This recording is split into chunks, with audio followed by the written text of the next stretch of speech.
Hello everybody and welcome to the Ant Pod, where today we try to answer the question of how to raise and keep semi-claustral queens. By the way, semi-claustral queens is queens that need feeding before getting the first workers, meaning you can't just put this queen away in a drawer, you need to feed her and actually keep her from day one, which is very interesting and also not really beginner friendly.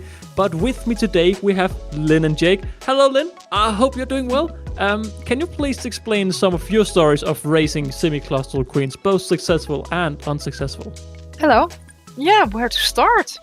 I think my first semi-claustral queen was when I tried Manica rubida for the first time, which was before the challenges and everything were founded. But I just saw this giant red ants, and for some reason I didn't like Myrmica, but I did like Manica. Wait, did I say Manica or Myrmica? I don't remember, but I'm talking about Manica. And then some people were talking about them, and I was like, oh, I'm gonna get them. Well, I got the queen from a seller that was not really a good seller, so that queen passed away fairly quickly. Tried again, another queen, bought a brood boost for her to see if she would do better. She did better for a few weeks, and then she passed away. So there goes my luck. I did have a very beautiful colony of Myrmica rubra at the meanwhile, but I didn't raise those from a single queen. They were already up and going, so that's not really part of the story, I guess. And then, of course, the Manica rubida challenge came around, and I wanted to join in. And then my first time on successfully keeping semi-claustral started, which I did pretty good with the first. How many queens did I have? 3 queens. Those they all made it. And then the second year, 2 more queens, and they made it. And of course, now I am raising the Myrmicas, the Myrmaceas. Jeez, names all with the M. Why do they all start with the M? What's going on? Doesn't have to be easy. So your latest project is that you've now started keeping a Myrmacea as well, which is the next semi-claustral project. And so far, it's going well. More on that in the update in the end. Haha. I think definitely the big thing about semi-claustral queens is the founding stage, which we'll also be talking about today, but we will also just talk generally about keeping them. But where a lot of colonies die, or at these early stages, and hopefully, again, this is not a tutorial directly, but it's just our thoughts on how to raise them. But we also have Jake here, and hello Jake, I hope you're doing well. What is your experience with keeping semi-claustral species? Over the years, I think I've had quite a few, mostly Myrmica rubra because I'm a big fan of them. I've also got, I think a lot of the small ants, like, I think they're quite semi-claustral most of the time. Although I'm not really 100% sure. I do treat all of my ants kind of as if they are semi-claustral, to be fair. And what do you mean with that? I'll treat them, I'll give them food like every so often. But yes, I'm not actually sure. I don't know if like Polyrachus, are they semi-claustral or are they claustral? I think they're semi. Yeah, I've raised a few of them, which has gone quite well until they all decided to die. So like mostly rubra and Polyrachus and possibly some little species, but I have no idea really if they're semi-claustral or not because they're so small. I don't know how it works down there. To be honest, when I'm getting ants I don't know completely how to take care of, I also raise them as semi-claustral because, well, you may stress them a little bit with playing around with them, but overall it's not really a big thing. Like with my trap jaws, well, people say they're semi-claustral, so I treat them as semi-claustral, but even if people said they were fully claustral, I would still probably do much of the same. But yeah, I think a lot of people misunderstand the word fully claustral by saying, okay, I got this queen, she's fully claustral, let me put her away forever, and then they die, because when a queen is fully claustral, that is where they're native, so they'll fly out, they'll mate, they'll build the nest, they'll get the first workers, and then that's it. But here in the ant keeping hobby, we often import them. I can't remember who I talked with, but I talked with someone on Instagram, and he had honeypots, and he was like, well, they're fully claustral, so I haven't fed her.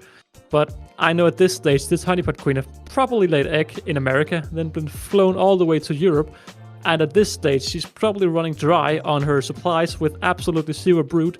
So even though she's fully claustral, it's a good idea to, at least when you get ants, if you buy ants, to just feed them a little bit either way. It can harm. Well, you expose them to some stress, but overall, I don't think it harms. It does more good than bad. My experiences with semi-claustrals. I've kept my Garuba, but I bought a big colony. I tried to raise 6 queens as solo at one point, and that was just a massive mistake. Everything went so bad. I've kept Polyrachus Proxima, and she actually did quite well. I raised her from 2 larvae to...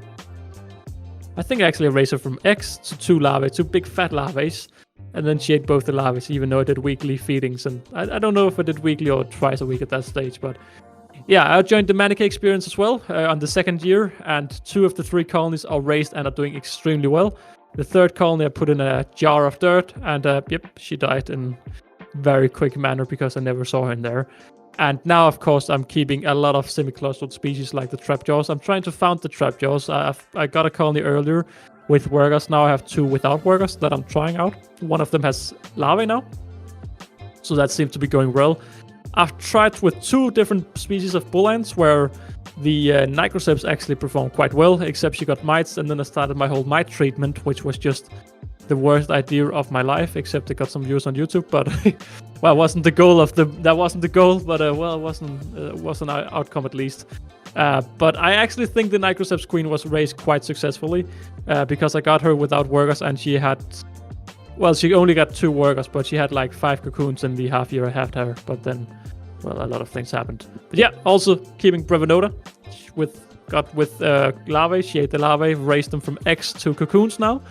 And as well, I have the bullet ant, the Paraponera clavata, which is also semi-claustral. So I definitely, I'm all in on semi-claustrals, but that's also because there are a lot of these cool species are semi-claustral. Which I think leads us a little bit into the beginning of this podcast, because which setup should you use for a semi-claustral? Because you can't just use a test tube. Well, you can, but it's not the optimal way of raising them. And I sure have some pictures of how I know the Australians do it and how I do it myself. But starting with you, Jake, what type of setup have you put your semi-claustral queens inside of in the past? Well, always I've used like little tube pods of some sort, or put them in a tubs and tubes kind of setup. But nowadays I just I stick a little tube pod from Makushi on, and it's like ta-da. But it used to be like a lunchbox. They were always quite good, and I just stick a test tube in the lunchbox, and yeah, I think that's all I really needed at the time. Then just chuck food in and have a really dodgy barrier as well. Yeah, because the thing you need to remember with semi-claustral queens is you do need to feed her every week or every other week, which we'll talk about later. So that's for you need an outwell straight from day one. I do want to say it's not called the tube pot anymore, it's called the Luna pot. But yeah, it's pretty much the updated version. But Lynn, what is your preferred setup to raise queens inside of? It depends a lot on the species that I'm raising.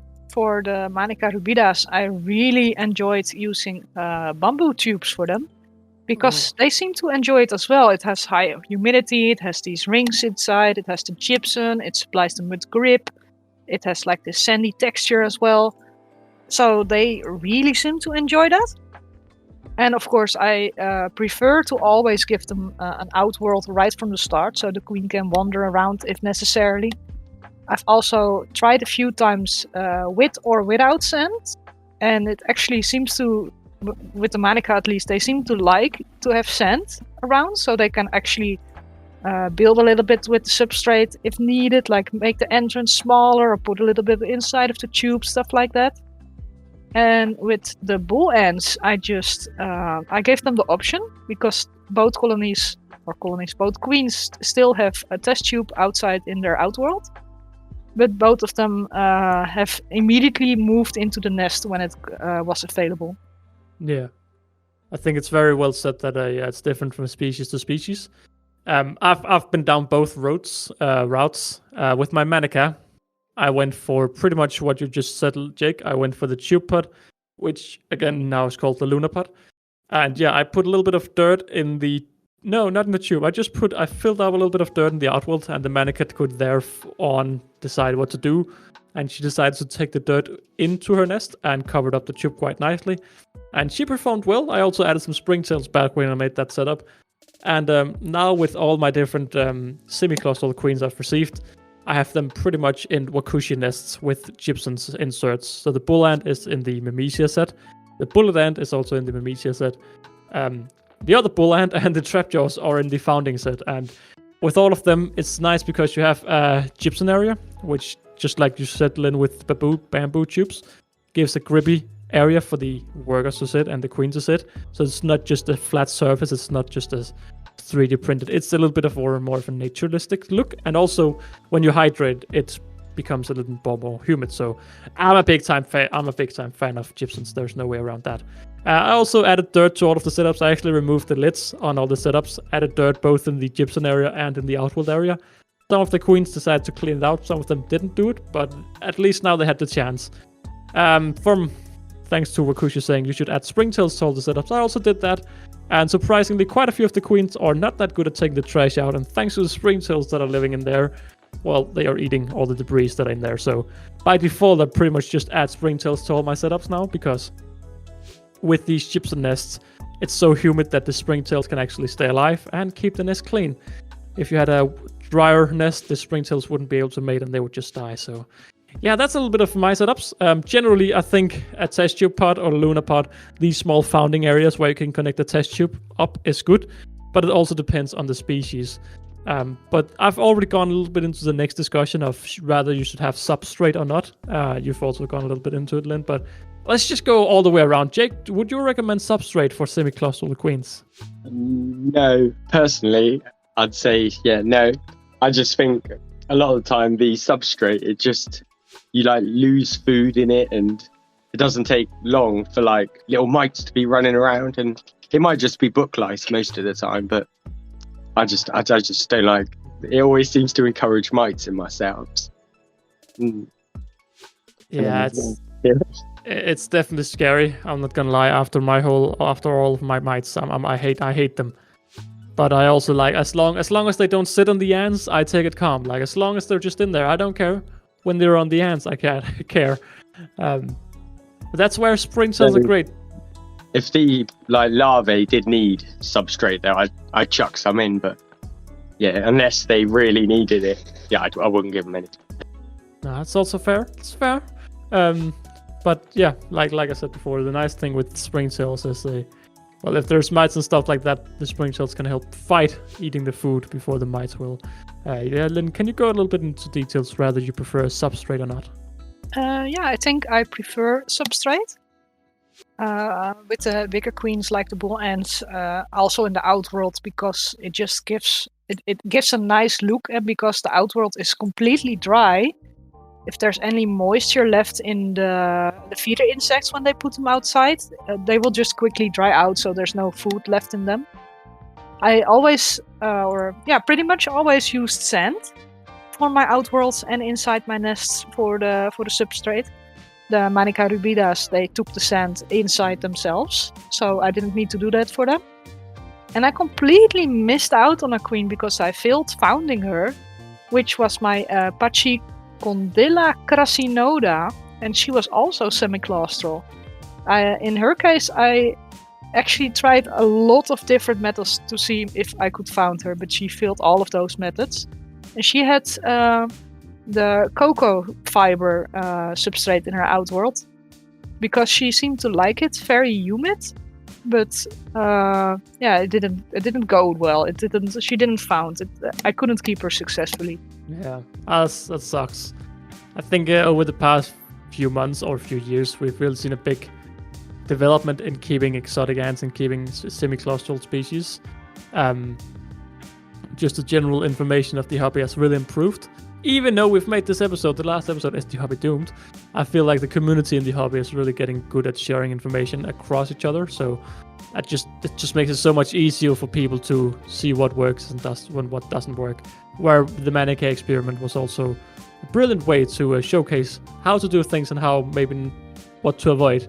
But one of the big things you hear with semi-claustrals, especially with Harpagnathus venatus, with bull ants, with trapjaws, is should you do live feeding or not do live feeding? Should you feed them crickets, fruit flies, mealworms? What should you feed them? Is it alive or is it not alive? Jake, what do you feed your semi-claustral queens? 99% of the time, they'll always be boiled and dead. Although I am occasionally I'll chuck in a few living fruit flies into some of my setups, but only a few as well. Maybe like 2 or 3 at max, because any more and the queens end up getting well annoyed, and when they're kind of running around in the outworld, it's like, oh, sorry. So not too many of them, but yeah, normally like boiled, and if I can, I'll try and give them like smaller bugs, because I think in my head it's like, well, the smaller bugs will be easier to crack open and things like that. So if I'm giving them like cockroaches, I'll give them the smallest ones I can find and still break them apart. But yeah, that's about the only difference to like normal, really. And can you see any difference? Does all of the colonies just take to this, even though it's not living? Yeah, most of the time. Like if they're hungry, they'll eat it, and if not, then well, they can go hungry. And how many times a week do you feed your colonies then? If they're lucky, about twice. So. Oh damn! They don't have to wait too long. Like, yeah, if they like run out of food, and they don't have to wait too long, or if they don't like it, and yeah, I'll switch it out. Sometimes, like after a couple of days, sometimes on the 3rd day, though, I'm a bit bad there. Like you should only really leave it in for a day, but it's busy. Sometimes the cleaning can go a little bit overdue. But yeah, it's definitely important with semi-claustral queens to make sure that you feed them a lot. I think twice a week is kind of a must. I'm curious to hear what Lynn says in a second. Simply due to the fact that many of these don't have social stomachs. They don't have a big reserve of food. That's why you don't see... If you look at Alasia's Niger Queen, she has such a big fat gaster because that's where she stores some of her food in her founding stages before she gets her workers. And when you look at semi-claustral queens, they don't have this storage, meaning they need to get food a lot, else they will die. I'll go to my thoughts in the end, but Lynn, what do you recommend? Live feeding, pre-killed food, and how often? I would always recommend pre-killed. I've never live fed any of my ants. Well, not on purpose fed any of the semi-claustrals, not even the Harpagnathus or the Myrmecia. I always pre-kill, and I always primarily feed red runners, like the baby red runners to the Manica rubidas and the bigger red runners to the Myrmecia and the Harpagnathus, which is they are. It's easy to know when they're dead because they just die, pretty much. And sometimes they have this little leg wiggling around, of course, and especially Peggy, the Myrmecia, seems to really like it when there's a little bit of movement, so she goes nuts on them. And I say primarily red runners because the other day I tried feeding a dubia roach, and I'm not sure what happened. I didn't kill it correctly, apparently. And this dubia roach ended up entering the nest, running around in the nest. And the bull ant was freaking out because there was, of course, a dubia roach. It was a baby dubia roach, but still, there was something in their nest. It was running around. Every time she went to it, it stopped moving. And dubia roaches, they flatten themselves on the surface that they're on. So there's no way to grab onto them when they do that. She managed to kill it eventually, but it was a stupid situation. I'm never gonna do that again. Like, why would you put your ant? Like, if they enter the nest, the ant is the semi-claustral species, the queen. They're gonna try to feel settled inside of their nest. They want it to be safe and everything. And then because there's not enough space to run around, the feeder insect that you're gonna feed is gonna find their way into the nest and create havoc in there. So just kill whatever you're gonna feed. It's better that way.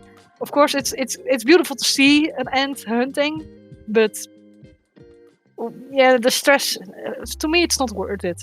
Yeah, I can't argue with your mentality there, especially when you have vulnerable queens. Just live feeding is just very risky. But Lynn, how often would you then feed your semi-claustral colonies? Depends on the stage of brood. Like Echo, one of the bull ants, she didn't have brood for a while.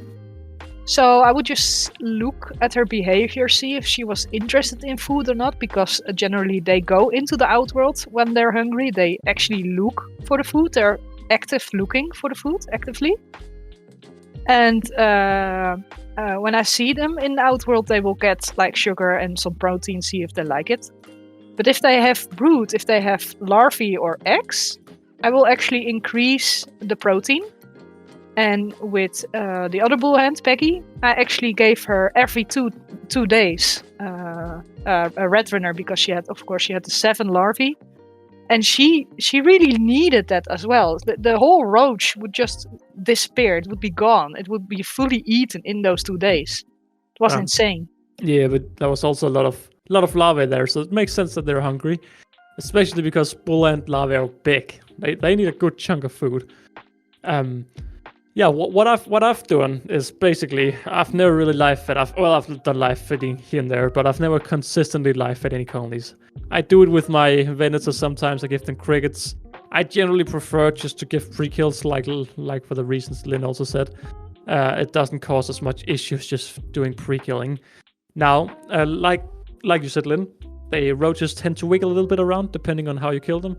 That's why generally when I feed roaches, I cut off the head. I feed dubious, and when you just cut off the head, the nerves are still working and they'll still almost be running around. At least they'll be wiggling. If you cut them down the middle through the spine, you turn off the nerves. Pretty much, you serve the nerves. You cut away the nerves so they don't work. But when I feed my semi-claustral queens, I tend to do not cut them down the middle, so the nerves will still be twitching and moving around, but the animal will be dead. And that's how I ensure that they can somehow get a little bit of live feeding, because the sensitivity of the workers, well, the queens will react to the vibrations and all of this. So they'll be like, something's there, let me hunt it down.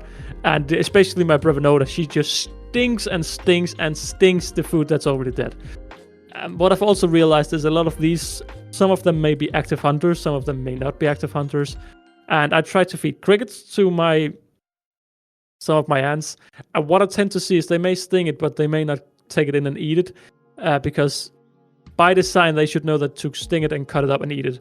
But it's just so much easier when you have cut up a roach and the roach's fluids are just flying out. What happens often is you see a worker coming over or a queen coming over and, there's some juices here. Let me just start eating, drinking. So even though the thing is not moving, they can clearly smell that there's food here, and they see the food and they taste the food and they eat the food. What I've done for some of my colonies to make sure they get food is pretty much just take this pre-killed roach and just stop it into the nest. Just push it all the way into the nest, and hopefully push it not too long in so I can actually remove it. And that way I know the queens and the workers will find it. Now I don't really do different feeding depending on whether they have workers, larvae, or brood at all. I just do the same all the time because, well, if they don't have any brood, the protein can boost them to lay eggs. And if they don't have any larvae, well, the protein can boost them to lay more eggs. And now that they only have cocoons, well, the protein can boost them to lay more eggs. So I just always feed them quite a bit. So yeah, avoid live feeding at all costs. I think it's it's an outdated mindset of some species need live feeding. I just don't think that's the case. Coming into the next topic here, we're discussing a little bit about what is best. Is a test tube better than a nest? Now, for my manicas, I actually had one of each. I had a white tongue nest from aesthetic ants and a test tube. But before we go into my thoughts, Jake, what would you say is better, a nest or test tube? It's such a hard question. Like, on the surface, it's like, oh yeah, it's like obviously, I don't know. At first, I'd think, test tube, obviously, but well, it isn't, because it's a little bit more difficult unless you've got some sort of pod to like feed them and such. Whereas a nest, you can like plug it into the outworld and just chuck the food into like a nice sized outworld and all of that benefit. But you do run the risk though of, it's normally water that will hammer you, but if you've got a nest, you can have an outworld and you can have a proper little drinker as well, which kind of cancels that out. So I think I'm leaning towards nest, to be fair, but a well kitted out nest. It's got to have kind of water, food, air conditioning. So what is a well kitted nest for you then? Do you have as a DIY or do you have a product in mind? To be fair, I like the Antantics little, I think it's the tiny cottage or something, and I'm a big fan of that. It seems to be working out quite well for all my ants as well. Quite tiny, right? How big is it? Yeah, I think it's about maybe an inch wide and 3 inches long, maybe. So, okay. Yeah, what's that? 7.5 centimeters by 2.5 centimeters. Thank you for translating. But it's quite a cozy one. It just seems to have worked with the other ants now. The Manica rubida, they've boomed in it, and I'm hoping the Pogonomyrmex do the same. What about you? Well, Pogonomyrmex, well, of course they're not semi-claustral, but the nest hopefully can help them perform well as well. Some species are. Oh. Although we could talk about that at the end, like bonus fact. Definitely dropping that for you then, in your final words. What about you, Lynn? What would you say is the better choice? I know what you'll say. You'll say, it depends on the species. But still, Lynn, what would you say? Well, that was exactly what I wanted to say. It depends a lot on the species. Well, go ahead. I did try around a little bit with of course, with different stuff like the Wakushi S2 starter module. I used those in the past to see if they would be beneficial. They are, unless you forgot to hydrate them.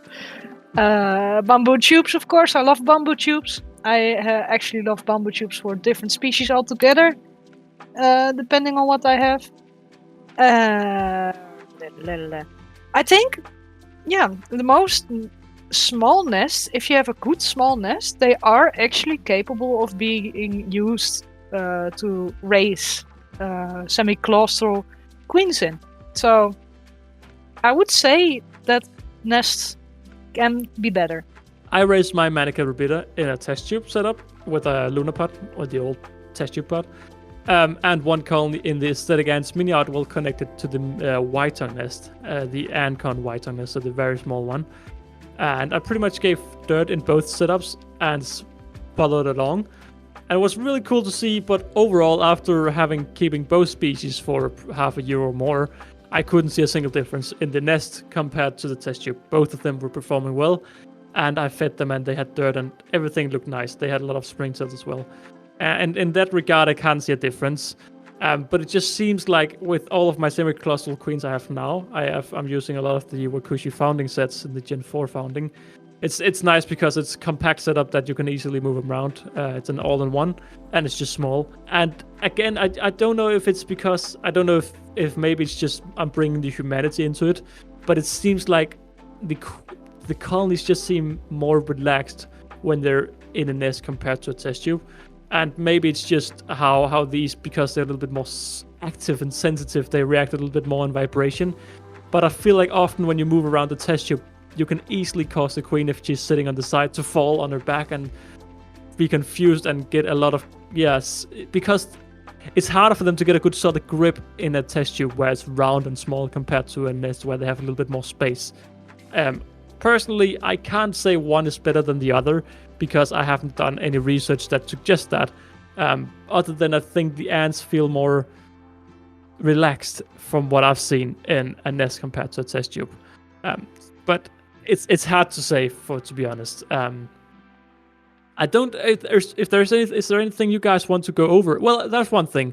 How often should you feed semi-claustral queens honey or sugar, Jake? Not too much. Not every feed. Like I used to. Like every time I'd feed, it'd be like sugar and protein, and then the Manica rubida challenge came along, and I've kind of tweaked it now. So it's more like protein and sugar, and then like protein and sugar now for pretty much all my ants. And it does seem to like boost productivity. It stops them getting distracted and full of sugar water. And every so often I'll look in at some of the ants there and it'll be like, oh, you look a little bit sluggish. So I'll give them a really big dollop of sugar just to get them all fully charged up again. And it actually seems to work sometimes. But apart from that, I kind of don't feed them crazy amount, and especially when they're tiny as well, it's barely anything because I'm always scared, and I've had so many queens drown before, so I'm always go steady, maybe with a bit of cotton ball and the tiniest little smudge on it. Yeah, I mean, I can't say anything, but goddamn, Jake, I agree. Sugar, no, protein and sugar. Protein and sugar. Protein. I currently do my feeds Thursday, protein, Sunday, protein and sugar. Thursday, protein, Sunday, protein and sugar. And then I remove the food after 2 days. It just seems like, especially with my bull and my Mamesia brevinota, she loves that sugar. Every time I feed her sugar, she goes for the sugar and just ignores the protein. So I know that on Thursday feeds, she just gets the protein. I put it down her nest, she takes it and she puts it out of her nest again. So I know she's touched it, I know she's been, at least she had the chance. But when I feed them sugar, I just see her sitting on the sugar and just loving that sugar. So I think that's a good idea not to feed them sugar every time, and just generally I feed my colonies less and less sugar ever since we did that sugar podcast last year. I've really changed the mentality of before just fed them sugar 24/7, gave all of my colonies liquid feeders filled up with sugar, and now they just get sugar once a week. But yeah, Lynn, how often should you feed sugar to semi-claustral queens? Good question. With all my ants get sugar once a week, like at the minimum, and with the semi-claustrals, yeah, I'm not sure if I did things differently with them, if I gave them extra or if I gave them less. I'm not sure. I know the bull ants, they get a little bit extra some every now and then, because the cincta, the Negro cincta, I want her to lay eggs again, so I'm trying to give her a little bit more energy, because she tried and failed and tried and failed and tried and failed, and now she's gonna try again. So yeah. And with the Negriceps, Peggy, when she had the larvae, she was not interested in sugar altogether. But now that the larvae are, well, I'm spoiling a little bit, but now the larvae are pupated, and now she's interested in the sugars. So she gets it every maybe around every 4 days or something. So do you feed them protein every other day and sugar every 4 days then?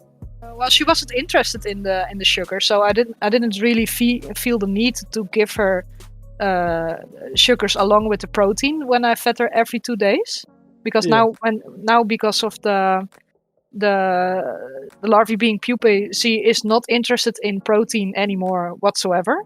So she just gets the sugar every now and then.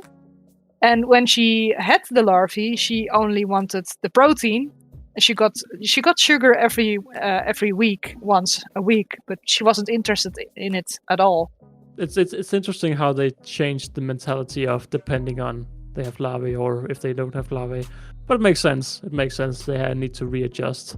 Again, I think it's important to know that with semi-claustral queens, the way the social stomach works is just very different. So you need to think twice to how you feed them compared to your normal ants. Just because, it's a little bit of a different thing. Saying that, I treat every single queen of mine exactly the same. All my colonies are on this Thursday protein, Sunday protein and sugar schedule. And I just seen in the past, I only fed all my ants food once a week and then took it out after 2 days. But I think it boosts pretty much all workers and all colony types to just get food twice a week at least. And the bigger you can go, you can do more feeds. But I found a good solid. This works for me. It's been working well for multiple years after trying different systems. So it's just a simple thing that works for me. But Jake, in the beginning, you said that you had a lot of comments regarding the general how you keep them. Before we start the podcast, you said all of this. So is there anything you want to mention here towards the end of keeping semi-claustral queens? No, but I got some random, I just kind of thought the pros and cons of being semi-claustral. Fire away then. Yeah. Well, being semi-claustral is basically, in most cases, it means they're simple ants. Because being fully claustral is something they evolved after being semi-claustral. But this is where that pogos, like I said earlier, I was like, I've got something on pogos. I think it's Pogonomyrmex floridanus, maybe something like that it's called, and they are actually like semi-claustral pogos, but they're not simple ants. They kind of evolved to be fully claustral, and then they've evolved again to be semi-claustral. And I just thought that was kind of cool. That's very strange. Nerdy, but yeah, it's like, they've evolved back to being semi-claustral. But yeah, I think the advantages though, as well as like they can just make more elates, I guess. That's it, like, and more brood as well. Like a semi-claustral colony will have a lot more brood normally in its first wave of brood than a claustral queen. Also, you don't really get the same type of nanitics. Well, you get the first generation of workers, but they're not made of the food of the queen's reserves. It's made of the food the queen have captured. Yeah, they're not as kind of starved of nutrients as the normal ones. Exactly. Like, you get a lot of more of a healthy first generation, and I mean, Manica rubida are exotic to me, but they're native to Europe. And if I compared them to my Lasius niger, my queen is about 1 year old. She has between 100 and 200 workers now, I think. Even more, perhaps. And she's doing extraordinarily well compared to any Lasius niger I've kept for a year. I mean, they would have got a few workers before hibernation and a few workers after, and they would just be going slow and steady. But semi-claustrals, I think it's because you just get a queen that she needs to get this food. It's just like they're just a lot more active. They need to get the food because else they'll die. And it's like this mentality doesn't change when they get their workers. They need to get the food, and therefore you just get some very solo hunters, generally a more active species, come from one species to another. And I really enjoy it. I just think they seem way more active than other workers, or than other species. And maybe that's because they have inbuilt this kind of live hunting mentality, even though us keepers don't need to succeed that. We can just pre-kill food. But I personally think semi-claustral species are some of the coolest ones. I hate raising fully claustral queens because I never know what to do. Do I feed them in hibernation? Do I not feed them? Do I feed them when they arrive? Do I not feed them? What do I do? Do I disturb them? Do I just put them away? And semi-claustral queens, they pretty much from day one, I keep them like a fully grown colony. Food and protein and sugar twice a week. You know the deal now. And yeah, I have a lot of fun. That being said, they are not beginner friendly. You should have a little bit of experience with keeping ants before. I mean, you can't just jump straight into semi-claustrals, but you may run the risk of just losing a queen for no apparent reason. But going towards the end, Jake, it's time for some weekly updates. So, is there any updates on the William and the general ant keeping corner? Well, William he's still doing excellent, of course, looking after all his sisters, amazing as ever.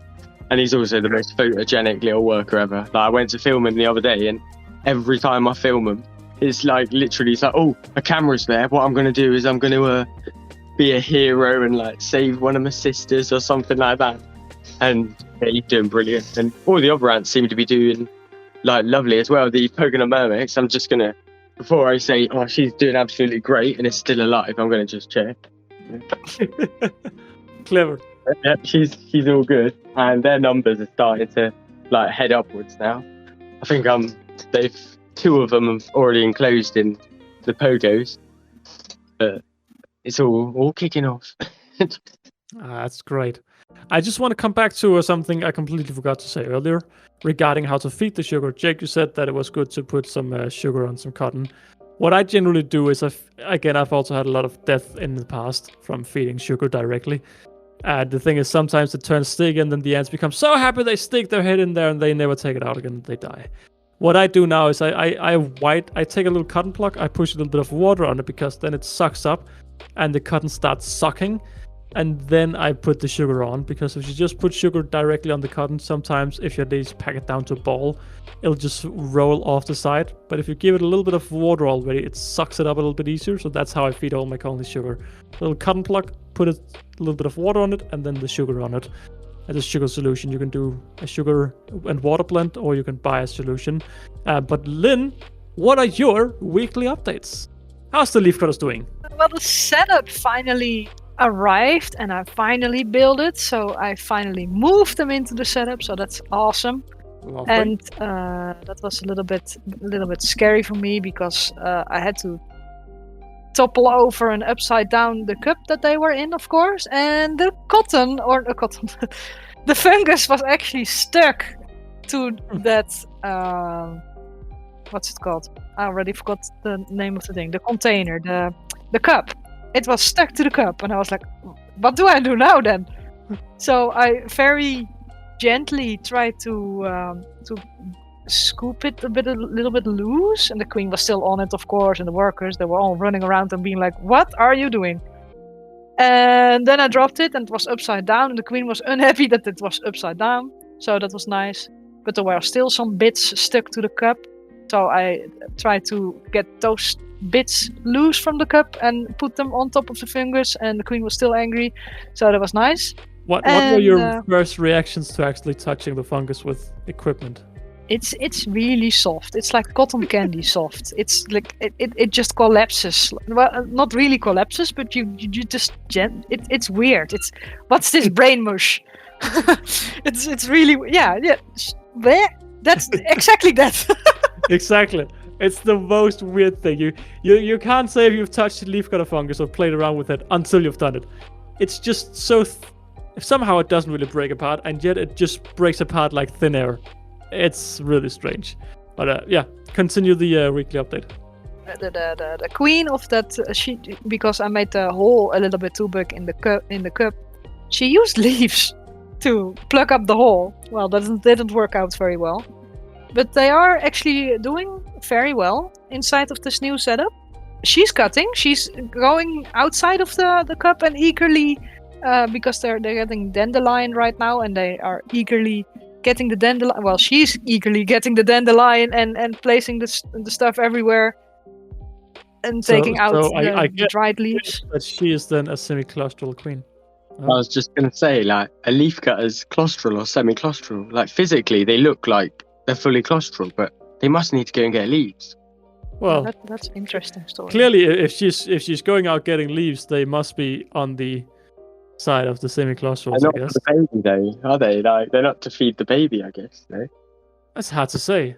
Because Would you just see other queens just coming out, just hang on, let me just go out and grab some leaves here, just come back home? Because I've always imagined they would be fully claustral, but I mean, I guess not. If Lynn sees her coming out cutting, I guess that answers the question. Like, yeah, she's an acro queen, of course, but I'm not sure what the difference is. Yeah, and of course, does she? Because my queen, of course, has 2 workers already. Well, these workers are not doing anything at all. They're not cutting. They might be helping her grinding the cutted leaves into the paste. But because the workers are not going out to cut leaves, but did she raise these workers without getting leaves? That's what I'm wondering, because then she's fully claustral. Kinda. It's a good question. It's a hard question. It's a mystery. Yeah. I know an Antex raised some other queens from single queens back when he started stocking leaf cutters at the first time. He will potentially know the answers to this question. Either way, Lynn, how's the bull ants doing? Well, I already spoiled a little bit for Peggy, of course, because pretty much after the podcast that we recorded last week, I came to check and they were pupating. So now we have, were they already pupating last time? I don't remember. But they're all fully pupated now, all 7 of them. And I cannot really see them at all because I tried to open up the setup and clean out the glass, and Peggy was very angry with me for doing that. And then I was like, oh, and it's all nice and clean, and now I can see inside. And the very next day it was already plastered up with the sand again. So nice. Lovely. And Echo has 3 eggs again, but I need to knock on wood somewhere because, well, we know her story. She's starting, failing. So let's hope that she this time manages to do it successfully. Well, at least could you confirm all 7 larvae? I think you had 7 larvae, right? Did they all pupate? Yes, but she has some of the pupae inside of this little connector thingy, so I cannot see them all, but I know that they all pupated. Let's hope they don't die then, because, well, yeah, sometimes they just die and they open up very early. Now we need to knock on wood. Don't do my colony. So sorry. Finally, my weekly update is my Mymesia Fulvipes have laid even more eggs. I think last podcast I said she had 3 eggs. She now has 9 eggs. And my Bullet Ant also went from 6 to also 10 or 9 eggs now. My Trap just went from 20 eggs to 0, but 4 larvae. So yeah, a lot of things are happening. And last week I said that I'm gonna receive a package all the way from Queen of Ants, located in Australia, and if everything goes to plan, which I really hope it does, that package should arrive tomorrow, as well as a Wakushi package. So yeah, a lot of small things happening. I guess this is where I can also do updates on my channel itself.